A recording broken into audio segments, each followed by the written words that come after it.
মাগো, যাদের শক্তি আছে আর যারা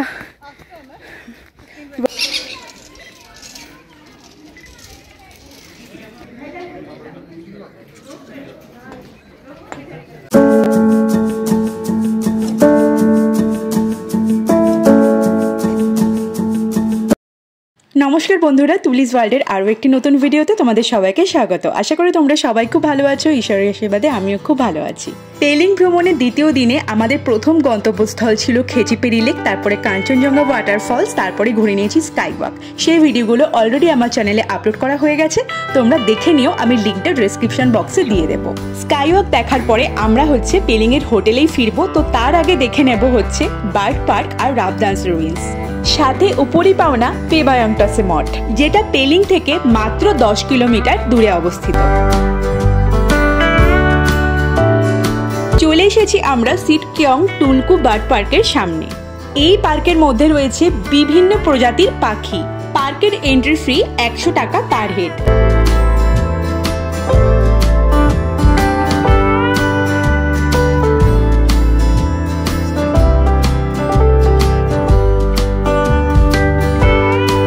টিকিট কেটেই আমরা প্রবেশ করলাম এই বার্ড পার্কের ভেতরে। আর রাবদান্স রুইন্স হচ্ছে এই পার্কের ভেতরেই, মানে এই পার্কে ঢুকলেই তোমরা দুটো জায়গা কভার করতে পারবে। ভেতরে বার্ড পার্ক তো তোমরা দেখতেই পাবে, আর তার পাশ দিয়েই বেশ কিছুটা ট্রেকিং করে যেতে হবে রাবদান্স রুইন্স, যে রাস্তাটা অনেকটাই সুন্দর। সিকিমের 10তম রাজা সিটকিয়ং টুলকু নামগ্যালের নামে এই পার্কের নাম রাখা হয়েছে।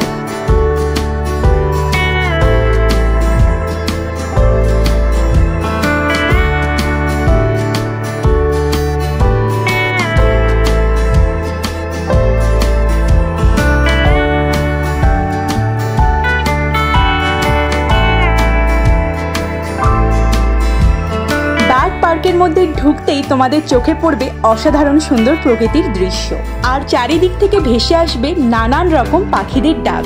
তোমাদের মনে হবে কোনো এক ঘন অরণ্যের মধ্যে তোমাদেরকে ঢুকিয়ে দেওয়া হয়েছে, যেখানে মনোরম প্রকৃতি তোমাদের হাতছানি দিয়ে ডাকবে। সেই ডাককে উপেক্ষা করব, সে সাধ্য কোথায়? আদিম মনোমুগ্ধকর পরিবেশের মধ্যে দিয়ে এই সরু রাস্তা দিয়ে তোমরা পৌঁছে যাবে সেই পাখিরালয়ের সামনে। প্রায় 4000 প্রজাতির বিদেশি ফুলের গাছপালা আর 600 প্রজাতির পাখির সাথে এই ক্ষুদ্র রাজ্য সিকিম সারা বিশ্বের উদ্ভিদবিদ এবং পাখি পর্যবেক্ষকদের জন্য স্বর্গের চেয়ে কিন্তু কম নয়। আর তারই কিছু ছোট্ট নিদর্শন এই পার্কের মাধ্যমে আমাদের সামনে তুলে ধরা হয়েছে। সিটকিয়ং টুলকু বার্ড পার্ক প্রকৃতিপ্রেমী আর পাখি প্রেমীদের জন্য একটা খুব সুন্দর জায়গা বলতে পারো। অনেক কাছ থেকে তোমরা পাখিদের কার্যকলাপ এখানে পর্যবেক্ষণ করতে পারবে। এতটাই হাতের নাগালে পাখিগুলো থাকে, যদি পাখিদের সাথে তোমাদের বন্ধুত্ব হয়ে যায় তাহলে পাখির গায়ে হাতও দিতে পারো। একদম নিঃশব্দে যদি তোমরা এই পাখির ঘরে প্রবেশ করো তাহলে অনেক পাখি তোমাদের কাছে ধরা দেবে।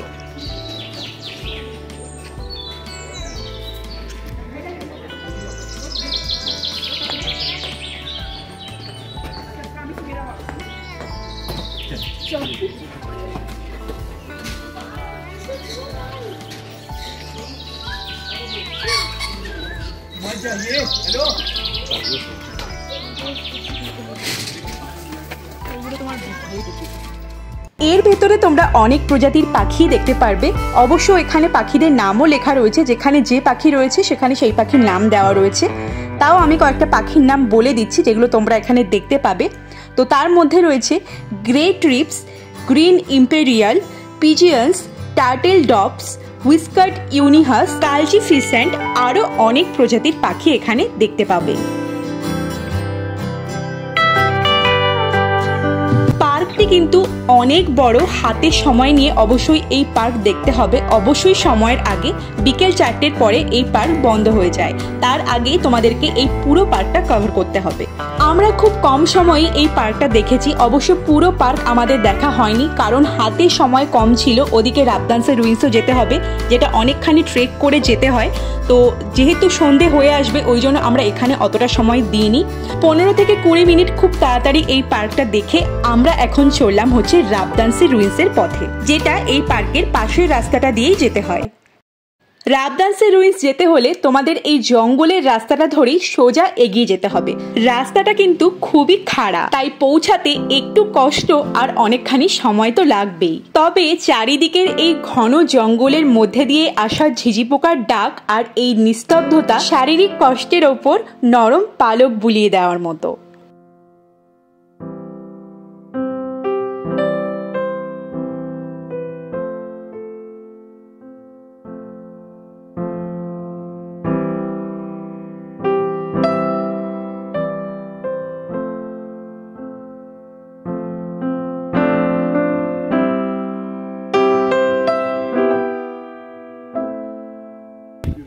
উঠতে গিয়ে জান বেরিয়ে যাচ্ছে, পুরো খাড়া। এখনো কতটা পথ জানি না। Let's see Rabdentse ruins.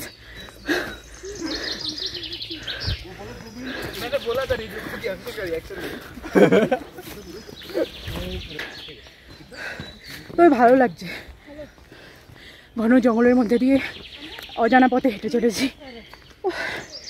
মাগো, যাদের শক্তি আছে আর যারা ওয়ার্কআউটের মধ্যে থাকো তারাই পারবে যেতে, আদারওয়াইজ ভারী শরীর যাদের আর যারা আনফিট তারা এসব পারবে না। তারপরে কেমন লাগছে? আমার তো কিছু হয়নি। হাঁপাচ্ছ আবার? আমার পর তোমাদের সামনে বলছি কি অসাধারণ, ক্যামেরার বাইরে বলছে কোথায় এসে পড়লাম। না না, খাড়া, উঠতে কষ্ট হচ্ছে, তারপরে সমান রাস্তায় অসুবিধা হচ্ছে না। আমার শরীর অসুস্থ হয়ে যায়। সবাইকে পেছনে ফেলে আমরা এগিয়ে এসেছি, কারণ আমি জগিং করি প্রত্যেক দিন, আমার তো অসুবিধা হচ্ছে না। কতটা খাড়া তোমরা যারা যারা এসছো তারা জানো। তো চলে এসেছি আমরা।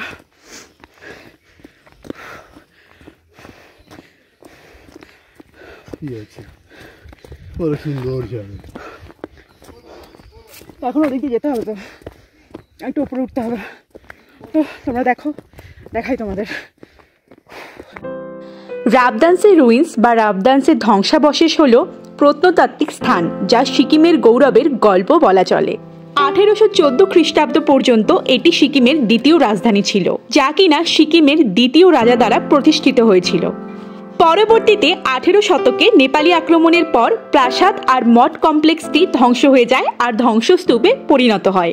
কাঞ্চনজঙ্ঘার অপূর্ব দৃশ্য আর এই সিকিমের অতীত সম্পর্কে যারা জানতে চাও তাদের জন্য এই জায়গাটা অবশ্যই খুবই সুন্দর জায়গা।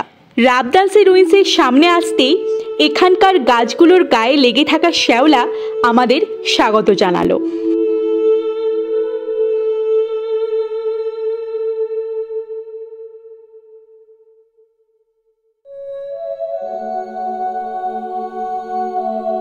চলে এসেছি আমরা রাজার প্রাসাদের ধ্বংসাবশেষের সামনে।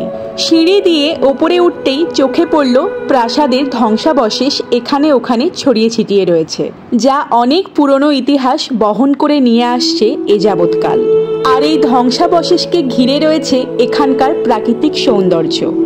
পাহাড় থেকে বয়ে আসা ঠান্ডা হাওয়ায় গাটা কেমন যেন শিরশির করে উঠল।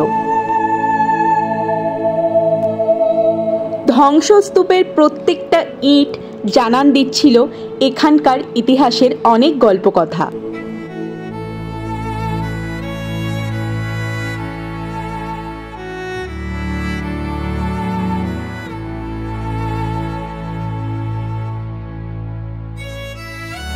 এখন আমরা যেখানে দাঁড়িয়ে রয়েছি সেটা হয়তো কোনো এক প্রাসাদের কক্ষ ছিল। শুনশান পাহাড়ের বুকে এমনও যে এক প্রাসাদের ধ্বংসাবশেষ থাকতে পারে তা এখানে না আসলে অজানা থেকে যেত।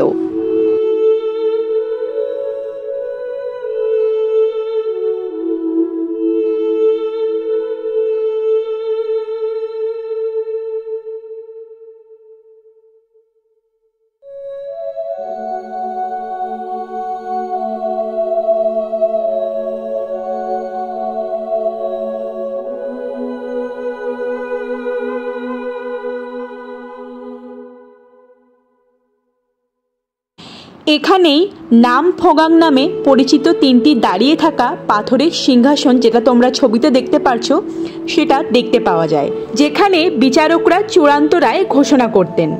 আরও কিছু দূর হাঁটলে তোমরা দেখতে পাবে টাফাপ চোরটেন, যা ছিল প্রাসাদের প্রবেশবিন্দু। এই প্রাসাদের ধ্বংসাবশেষেই ডাব লাগাং নামে এক অংশ আছে, যেখানে রাজ পরিবারের সদস্যরা তাদের দেবতাদের কাছে প্রার্থনা করতেন। রাবদানসের রুইন্স পুরোটা কভার করতে তোমাদের সময় লাগতে পারে আধ ঘন্টার মতন। আরও ভালোভাবে দেখতে হলে আরেকটু বেশি সময় নিয়ে এখানে আসতে হবে। যেহেতু সন্ধ্যা অনেকটাই হয়ে আসছে, আমরা আর বেশি সময় নিলাম না। আধ ঘন্টার মধ্যেই প্রাসাদের ধ্বংসাবশেষ ভালোভাবে দেখে আমরা বেরিয়ে পড়লাম সেই চেনা রাস্তাটার দিকে। চেনা অবশ্য নয়, আমরা যাওয়ার সময় রাস্তা খানিকটা গুলিয়েই ফেলেছিলাম। যেহেতু ঘন জঙ্গলের মধ্যে দিয়ে রাস্তা, আর আমরা যখন ফিরছিলাম তখন আমাদের সাথে কেউই ছিল না, বলতে পারো আমরা একলা একলাই সেই রাস্তা দিয়ে হেঁটে যাচ্ছিলাম। চারিদিক থেকে ঝিঝি পোকার ডাকটা আরও বেশি আসছিল, মনে হচ্ছিল একটা ভুতুড়ে পরিবেশের মধ্যে দিয়েই আমরা চলেছি। তবে ভাগ্য ভালো যে আমরা রাস্তা চিনে ঠিকঠাক পৌঁছে গেছিলাম। এরপর আমরা চলে গেলাম পেময়ংটাসে মঠে, যেটি কিনা রাবদানসের ধ্বংসাবশেষ থেকে সামান্য হাঁটার মধ্যেই রয়েছে। পশ্চিম সিকিমের উচ্চ প্রান্তে সৌন্দর্যের একটি ছোট্ট অংশ দখল করে রয়েছে এই পেময়ংটাসে বিখ্যাত মঠ। পেমায়ংটসে শব্দের অর্থ হলো পারফেক্ট সাবলাইম লোটাস। পর্যটকদের জন্য এটি একটি বিখ্যাত আকর্ষণ এবং সারা বছর প্রচুর ভ্রমণকারী এখানে পরিদর্শন করতে আসেন। নির্জনে কিছুক্ষণ বিশ্রাম নেওয়া বা প্রকৃতির শব্দ শোনার জন্য এটি একটি উপযুক্ত জায়গা বলতে পারো। প্রায় 300 বছরের পুরনো হওয়ায় এটি একটি সমৃদ্ধ স্থাপত্যের প্রতিফলন।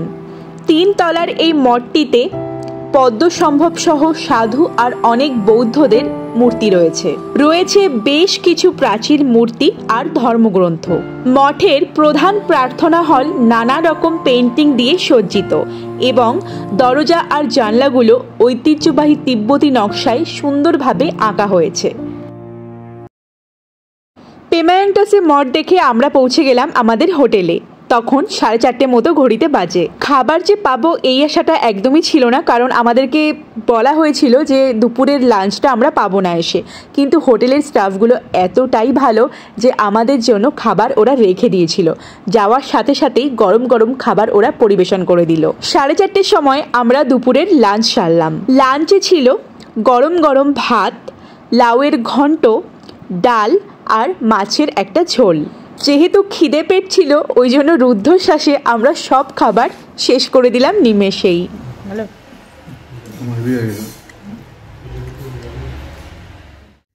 দেখো বন্ধুরা, কি সুন্দর সাদা কম্বলের ভেতরে একদম হেলান দিয়ে কফি খাচ্ছে।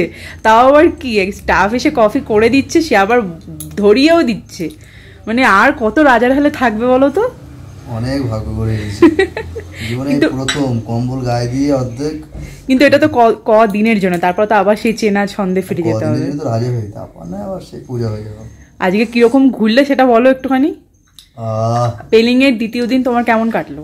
প্রায় 4 কেজি ক্যালোরি কমে গেছে আমার। অনেক অনেক হাঁটতে হয়েছে। ওই যে রাবদানসের রুইন্স বলে যে ওই রাজার কি বলো ওটা, প্যালেসের ধ্বংসাবশেষ, ওইটা হাঁটতে গিয়ে জান প্রাণ পুরো বেরিয়ে গেছে। প্রচুর আজকে ক্যালোরি ঝরেছে। আমরা এসেই ভাত খেয়ে নিয়েছি, ওরা ভাত রেখে দিয়েছিল। ভেবেছিলাম কি যে লাঞ্চটা রাখবে না, কিন্তু বললাম না এই হোটেলের এক একটা স্টাফের ব্যবহার এত সুন্দর। তো উনি, ছেলেটা বয়সে কম, 23 বছর বয়স, তো ও করেই বলছি। তো ও বললো যে রেখে দিয়েছি তোমাদের জন্য খাবার, খেয়ে নেন। তো আমরা তো অবাক হয়ে গেছি, কারণ হোটেলের মালিক বলেছিল যে পরে আসলে খাবার পাবো না, তাই না। আজকের ভিডিওটা এখানেই শেষ করছি। নেক্সট ভিডিওতে তোমাদের আরও 2টো জায়গা দেখাবো পেলিংয়ের, যেটা আমাদের আজকে মিস হয়ে গেছে। আর রাভাংলা আর নামচির ব্লগও খুব তাড়াতাড়ি আমার চ্যানেলে আসতে চলেছে, ওই জন্য আমার চ্যানেলটা অবশ্যই সাবস্ক্রাইব করে নিও। আর আজকের ভিডিওটা ভালো লাগলে একটা লাইক করে দিও। তাহলে দেখা হচ্ছে নেক্সট ব্লগ নিয়ে খুব তাড়াতাড়ি। ততদিন পর্যন্ত ভালো থেকো, সুস্থ থেকো।